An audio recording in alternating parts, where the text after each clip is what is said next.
Bismillahirrahmanirrahim. Assalamualaikum warahmatullahi wabarakatuh.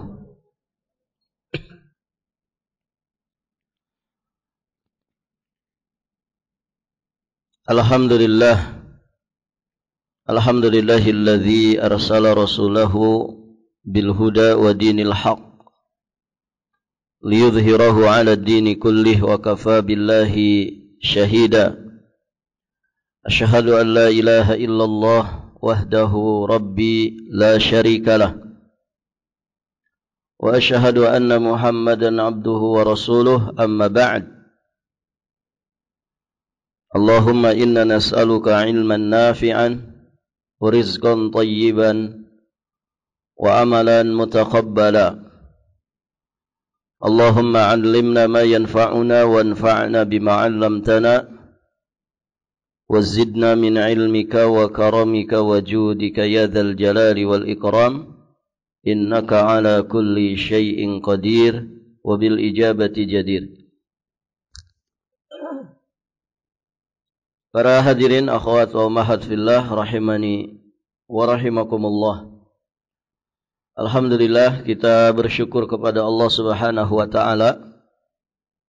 Pada hari ini kita berada di tanggal kelima dari bulan Ramadan 1446 Hijriah. InsyaAllah pada pagi hari ini kita akan melanjutkan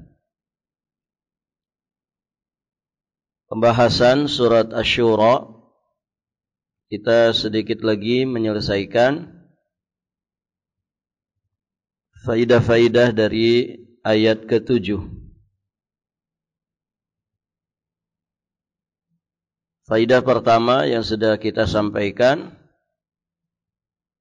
penetapan Muhammad sebagai Nabi dan Rasul Allah dengan diturunkannya wahyu kepada beliau sallallahu alaihi wasallam.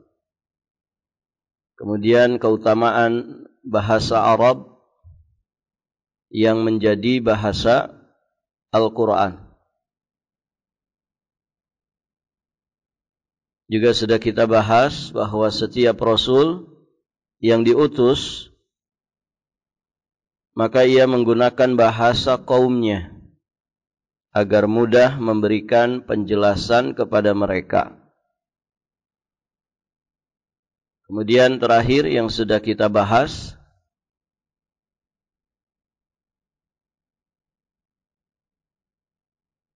di antara fungsi Al-Quran, Al-Quran itu menjadi peringatan bagi seluruh umat manusia dimanapun mereka berada. Sampai sini Bu ya? Baik.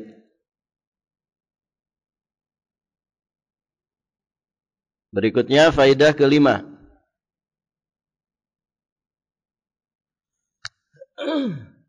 Dari ayat yang mulia ini kita bisa memahami bahwa Mekah itu adalah negeri yang mulia,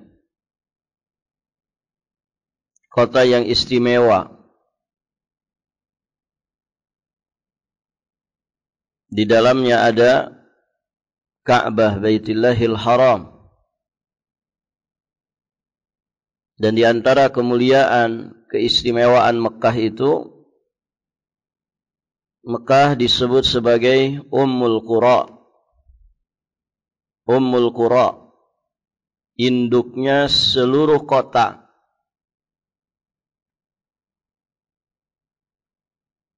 Mengapa demikian? Karena dia sudah ada sejak zaman Nabiullah Adam alaihissalam. Jadi Mekah itu merupakan kota tertua dan terlama yang sudah ada sejak zaman Nabi Adam alaihissalam. Terlebih Ka'bah yang ada di pusat kota Mekah itu juga menjadi kiblatnya kaum muslimin di seluruh dunia. Sehingga Mekah juga menjadi pusat bumi dan juga menjadi pusatnya dunia ini. Nah, itulah Ummul Qura yang disebut oleh Allah Subhanahu wa taala ya di dalam ayat ini. Faedah berikutnya,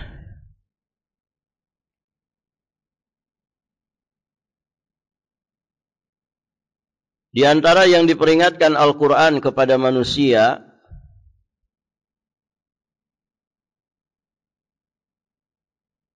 litunzira ummal qura wa man haulaha wa tunzira yaumal jam'i la raiba fi. Jadi di antara yang diperingatkan Al-Quran kepada manusia adalah tentang hari kiamat. La raiba fi, yang tidak ada keraguan padanya. Yang di dalam ayat ini disebut dengan Yaumul Jam'i, hari berkumpulnya seluruh manusia. Jadi Allah seringkali mengingatkan dan memperingatkan manusia tentang hari kiamat. Ada sekian surat yang maknanya adalah hari kiamat. Al-Qari'ah. Bahkan ada surat namanya Al-Qiyamah. Ya kan? Ada surat namanya Al-Ghashiyah, Az-Zalzalah, Al-Waqi'ah, Al-Infitar, Al-Insyiqaq, dan surat-surat yang lainnya yang banyak membicarakan tentang hari kiamat. Juga di dalam ayat-ayat dari surat-surat yang lain, sering sekali Allah Subhanahu wa taala mengingatkan kita tentang yaumul qiyamah. Nah, di dalam ayat ini juga diperingatkan tentang hari kiamat yang disebut oleh Allah Subhanahu wa taala dengan Yaumul Jam'i, hari berkumpulnya seluruh manusia. Di ayat-ayat yang lain, di surat-surat yang lain, kita juga bisa mengetahui banyak sekali ternyata nama-nama lain dari hari kiamat.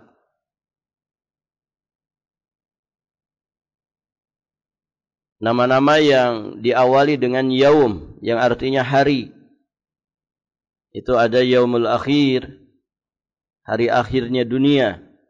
Yaumul Ba'ats, hari kebangkitan. Yaumul Qiyamah, hari penegakan hukum.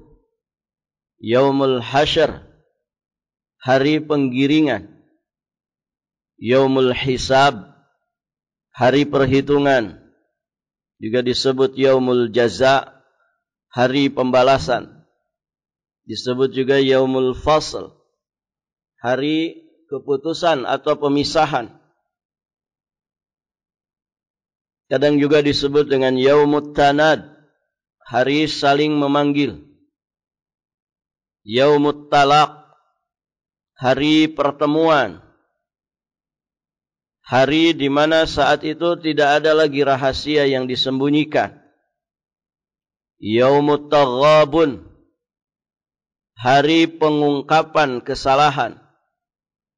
Yaumuddin, hari pembalasan. Yaumus Sa'ah, hari penentuan. Ini semua adalah nama-nama lain dari hari kiamat, di mana nama-nama ini menggambarkan ya gambaran bagaimana dahsyatnya pada hari itu, yang seharusnya kita sebagai muslim, mukmin mempersiapkan segala sesuatunya. Alhamdulillah, syariat yang Allah Subhanahu wa taala turunkan, agama yang Allah Subhanahu wa taala wahyukan kepada Nabi kita Muhammad sallallahu alaihi wa alihi wasallam, itu menjadi pedoman menjadi kurikulum bagi kita semua untuk kemudian siap menghadapi rentetan peristiwa apapun setelah kematian. Bagaimana kita menghadapi kematian dengan kebaikan sehingga mendapatkan husnul khatimah. Itu semua kunci jawabannya sudah dijelaskan di dalam Islam. Ya, bagaimana menghadapi kematian sehingga kita mendapatkan husnul khatimah. Nanti setelah mati, bagaimana kita mampu menjawab 3 pertanyaan malaikat Munkar dan Nakir. Semuanya sudah dijelasin. Bagaimana nanti ketika dibangkitkan, kita dibangkitkan dalam keadaan terbaik. Saat matahari didekatkan, kita mendapatkan naungan dari naungan Allah Subhanahu wa taala. Saat manusia banyak kehausan di padang mahsyar karena matahari yang didekatkan, bagaimana kita bisa mendapatkan air telaganya Rasulullah sallallahu alaihi wa alihi wasallam. Semua ilmunya sudah dipaparkan di dalam Quran dan juga sunnah. Saat pembagian rapot, catatan amal kita, bagaimana kita bisa mendapatkannya dari tangan kanan, dengan tangan kanan dari sebelah kanan atau arah depan. Bagaimana saat kemudian kita berdiri untuk dihisab, hisab kita hisab yang dimudahkan Allah Subhanahu wa taala. Bagaimana saat ditimbang amal kita, supaya amal kebaikan kita bisa mengangkat amal keburukan. Artinya amal kebaikan kita lebih berat daripada amal keburukan. Bagaimana kemudian saat meniti sirat, ya, kita diselamatkan Allah Subhanahu wa taala sampai kemudian kita finish di surga Allah. Bahkan, ya, bagaimana kita masuk surga bukan sekedar masuk, tapi kita bisa dekat dengan Rasulullah sallallahu alaihi wa alihi wasallam. Ada ilmunya enggak, Ibu? Surga itu kan darajat. Surga itu bertingkat-tingkat. Taib. Kalau kita dekat dengan Nabi, berarti tingkatan yang mana? Ya, surga paling tinggi. Rasulullah itu surganya surga yang paling tinggi. Karena beliau Sayyidun Nas, Sayyidul Anbiya wa Imam Al-Mursalin. Ya, maqam beliau adalah maqam Mahmud di kehidupan akhirat. Nah, Muslim itu dibimbing bagaimana dia bisa meraih yang tertinggi itu.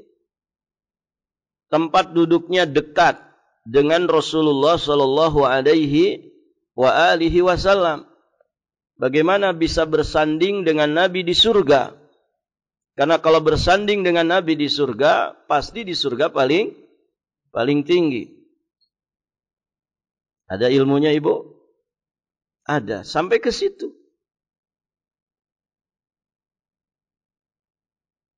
Supaya bisa bersanding dengan Nabi, maka cintai Nabi dengan cinta sejati, bukan cinta sekedar pengakuan. Apalagi cinta untuk mengelabui umat manusia. Banyak orang ya cari dunia ya dengan dalih cinta Rasul. Gitu ya.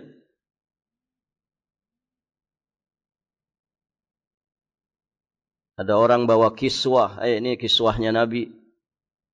Cium, 1 kali cium 50.000. Jamaahnya 100. Dikalikan saja jadi berapa? Ternyata palsu, bukan kiswah Nabi. Ya, itu ada di Shopee. Ini banyak orang yang mengatasnamakan Nabi tapi dia cari dunia. Ini rambutnya Rasulullah. Ya. Siapa yang nyium 50.000? Tidak jelas itu rambut siapa. Cuman dipigurain saja biar kelihatannya beneran. Dan demikian seterusnya. Bukan cinta yang diaku-aku seperti itu. Cintai Rasulullah dengan cinta sejati. Cinta yang mengantarkan kita tunduk patuh menjalankan sunnah-sunnahnya. Apalagi Bu, yang bisa menjadikan kita bersanding dengan Nabi. Banyak melakukan ibadah salat, banyak sujud.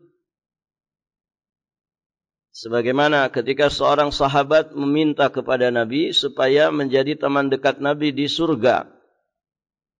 Maka kata Nabi, fa'inni, tolong diriku untuk bisa memenuhi keinginanmu itu bikasratis sujud, dengan engkau memperbanyak sujud. Termasuk juga yang akan bersanding dengan Nabi adalah yang paling bagus akhlaknya. Orang yang paling berkualitas salawatnya kepada Nabi sallallahu alaihi wasallam. Termasuk orang yang ngurusi anak yatim. Termasuk juga orang yang mendidik anak-anak perempuan dengan pendidikan yang baik. Masya Allah. Ibu berbahagia kalau punya anak perempuan. Dua punya anak perempuan dididik dengan sebaik-baiknya. Sampai dia menjadi anak yang salehah. Berbakti ke orang tuanya. Berakidah yang lurus. Ibadahnya mantap.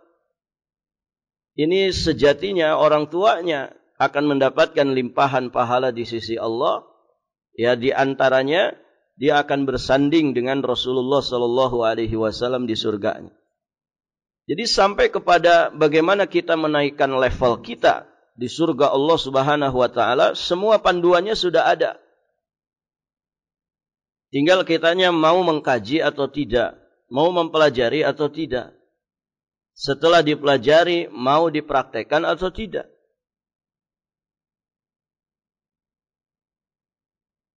Maka bersyukur kepada Allah Subhanahu wa taala atas nikmat iman dan nikmat Islam.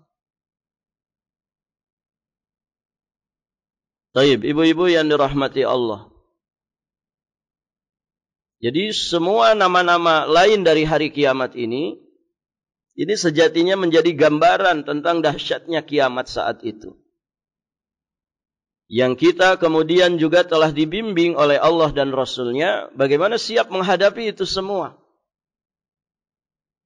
Ketika dibangkitkan, ketika ditegakkan hukum, ketika dihisab, ketika ya diberikan balasan, ketika diungkap segala rahasia, kita sudah siap dengan itu.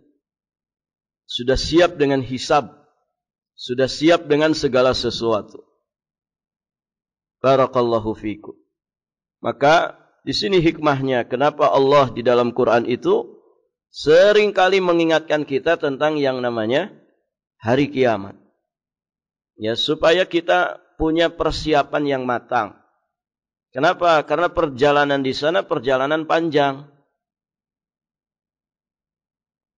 Kalau perjalanan itu panjang, maka bekalnya juga harus memadai. Setidak-tidaknya memadai. Syukur-syukur berlebih. Begitu kan? Kita kalau mau safar di dunia saja, disesuaikan ya dengan jarak safarnya, dengan durasi safarnya. Berapa lama kita bersafar. Ibu safar Balikpapan Samarinda dengan Balikpapan Mekah. Kira-kira bekal yang lebih besar yang mana? Balikpapan ke Mekah, kan begitu. Kalau Balikpapan Samarinda 200-300 ribu mungkin cukup saja. Gitu ya. Jalan kaki juga enteng.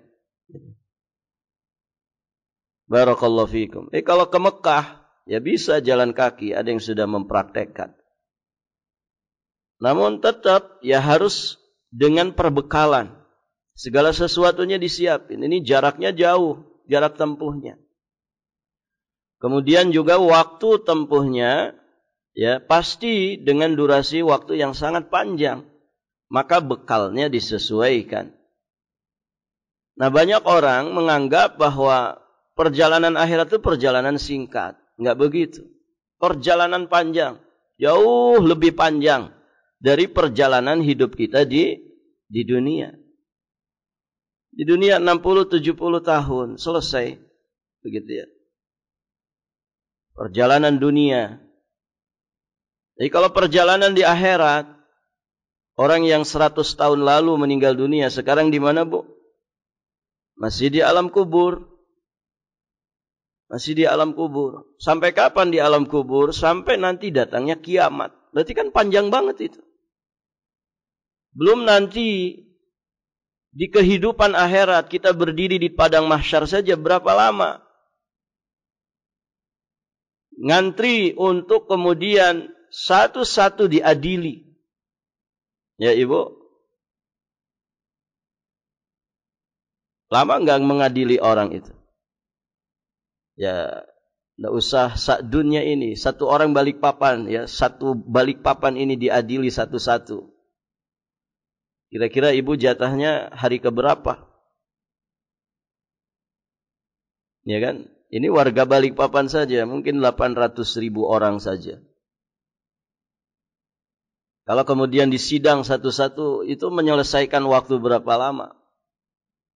Tuh, ini manusia dunia, manusia dari awal sampai akhir manusia, semuanya diadili.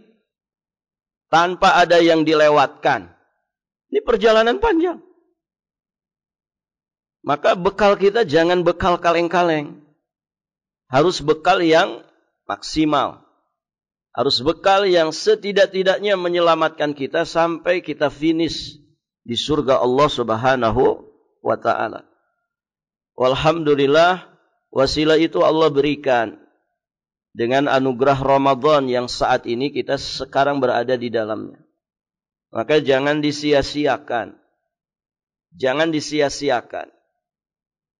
Ya, sebagian ulama mengungkapkan salah satu penyesalan orang-orang yang sudah mati, ya, ketika ditanya apa yang kamu inginkan, saya pengen dapat Ramadan 1 hari saja, begitu.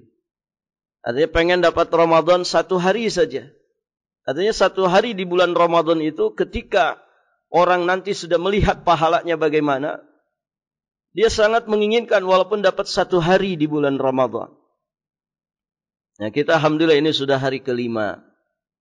Ya, jangan disia-siakan. Jangan disia-siakan. Idealnya setiap hari semakin meningkat, semakin meningkat. 10 terakhir Ramadan, gaspol sudah. Kan begitu. Sebagaimana dicontohkan oleh Nabi sallallahu alaihi wa alihi wasallam. Baik, ibu-ibu yang dirahmati Allah. Kemudian pelajaran berikutnya.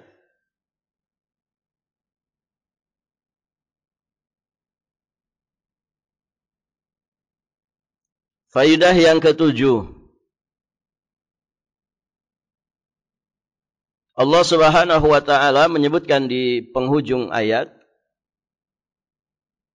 Fariqun fil jannah wa fariqun fis sa'ir. Segolongan masuk surga dan segolongan masuk neraka. Ini sejatinya adalah efek dari wahyu yang Allah Subhanahu wa ta'ala turunkan kepada Nabi Muhammad berupa Al-Quran dan yang semisal dengan Al-Quran, yang kemudian dengan sifat amanah yang ada pada Rasulullah, Rasulullah menyampaikannya kepada umat tanpa ada yang disembunyikan sedikit pun. Semua wahyu Allah Subhanahu wa ta'ala beliau sampaikan. Dan tidaklah beliau wafat, melainkan semua wahyu itu sudah tuntas disampaikan kepada umat manusia. Nah, efek daripada wahyu yang didakwahkan ini, manusia terpecah menjadi dua golongan.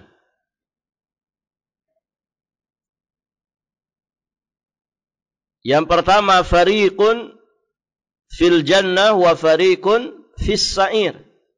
Segolongan manusia ada yang masuk surga, segolongan yang lain ada yang masuk neraka. Ja'alanallahu wa iyyakum min ahlil jannah. Semoga Allah menjadikan kita semua dari golongan ahli surga. Wa na'udzubillah min azabin nar. dan kita berlindung kepada Allah Subhanahu wa taala dari siksa api neraka. Amin Allahumma ya rabbal alamin. Kita semua sedang puasa, semoga diijabah doanya.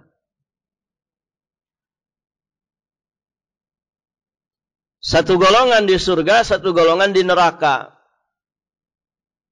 Tentu tidak ujug-ujug mereka masuk neraka, tidak ujug-ujug mereka itu masuk surga. Namun semua dengan prosesnya. Jadi saat didakwahkannya wahyu Allah Subhanahu wa taala oleh nabi ini, di dunia juga manusia terbagi menjadi dua. Ada yang mukmin, ada yang kafir. Ada yang mukmin, ada yang kafir. Di antara yang kafir itu ada yang musyrik, ada yang munafik. Tapi intinya dua golongan itu. Karena sejatinya orang musyrik juga orang kafir. Orang munafik juga sejatinya orang kafir. Namun mereka sembunyikan kekufurannya dan mereka tampakkan ya casing keislaman. Tapi hakikatnya mereka di neraka, orang kafir. Nah di dunia ada muslim, ada kafir, ada mukmin, ada kafir. Maka jika masing-masing keimanan dan juga kekufuran ini dipertahankan sampai mati, maka yang mempertahankan iman Islamnya sampai mati, maka dia fariqun fil jannah. Menjadi golongan yang ada di surga.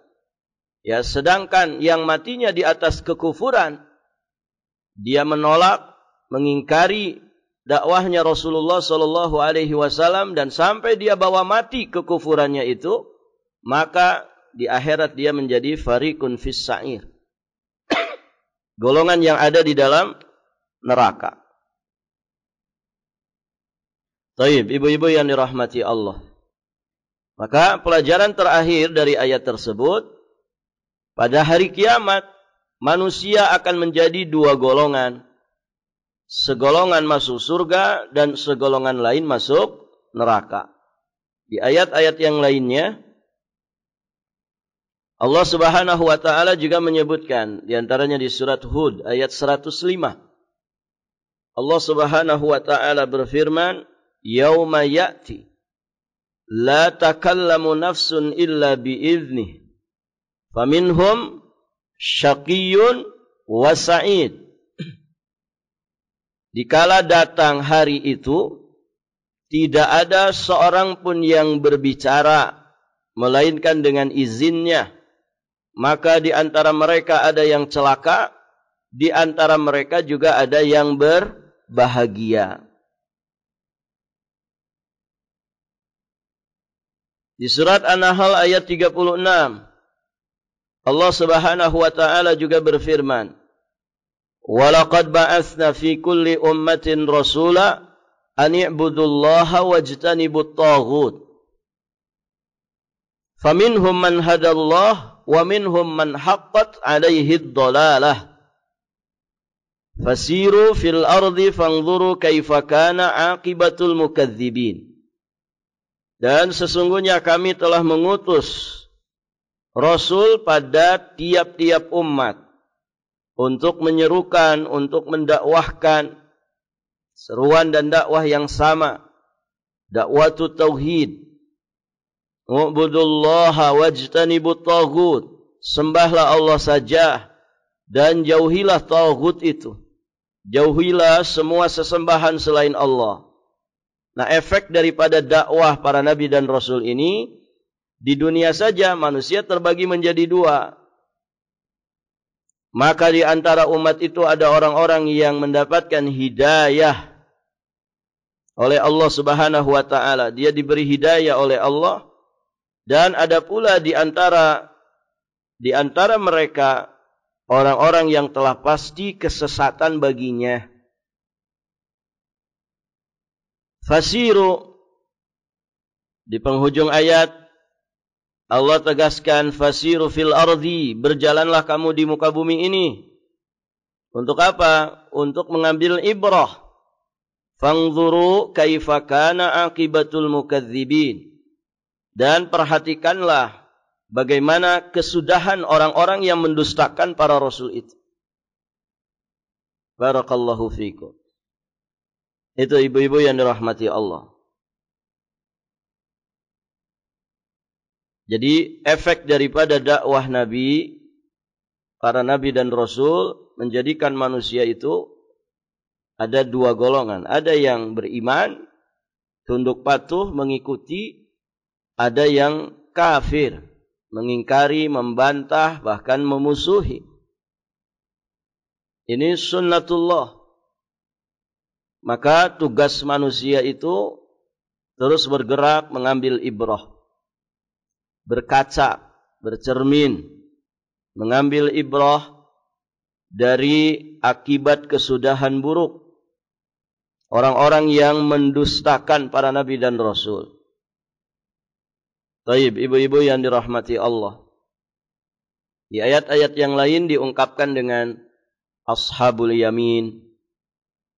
Ada ashabu ashimal, golongan kanan. Ashabul yamin atau ashab al-maimanah. Ada ashabul shimal, disebut juga dengan ashabul mash'amah.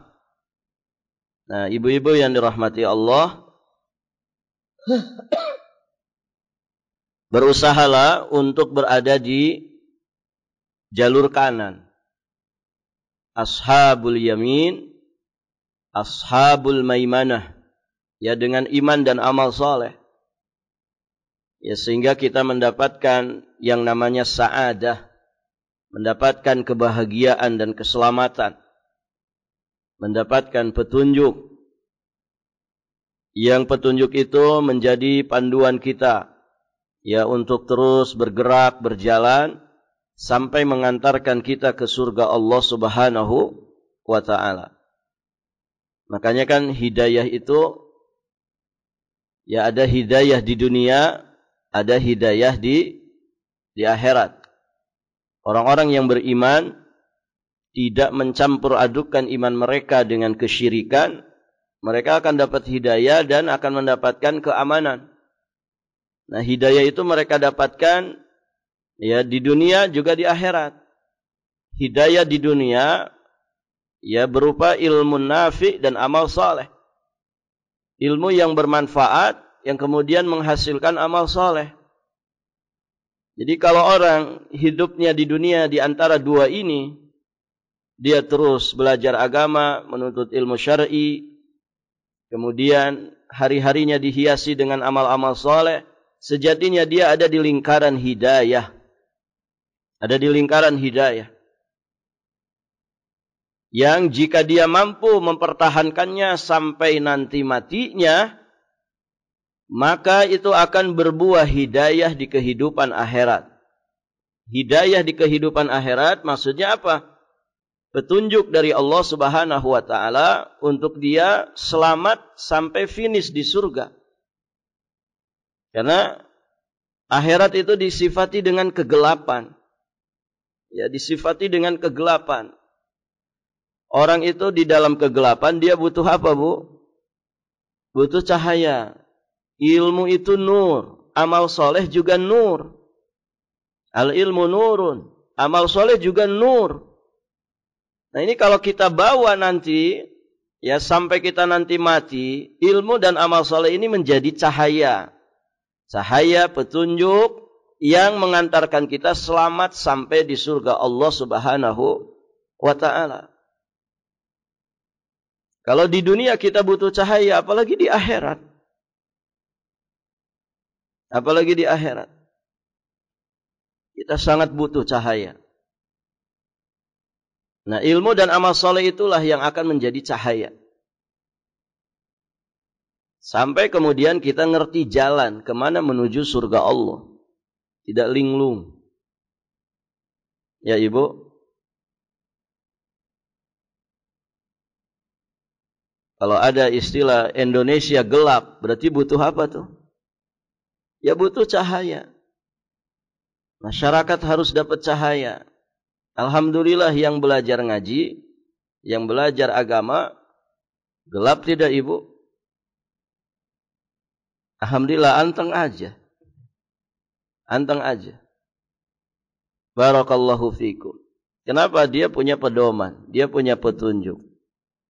Kalau kemudian segala sesuatu sedang carut-marut, gak karu-karuan, ya, berita-berita yang beredar bikin sesak dada, ya, barakallahu fikum, maka orang yang dipandu oleh ilmu, ya dia sabar. Sabar itu cahaya baginya. Dan mumpung Ramadan, banyak mendoakan. Mendoakan kebaikan. Karena kebaikan para pemimpin sejatinya adalah kebaikan untuk seluruh masyarakatnya.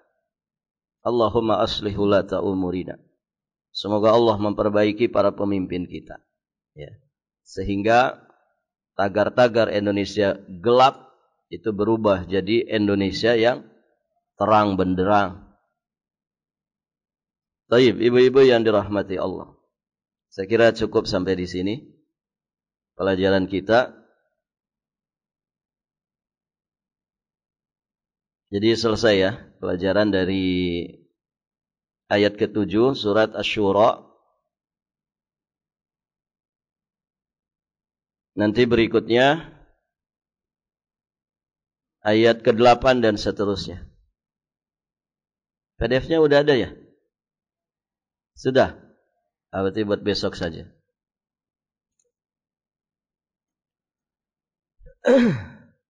Baik ibu-ibu yang dirahmati Allah, sampai di sini pelajaran kita.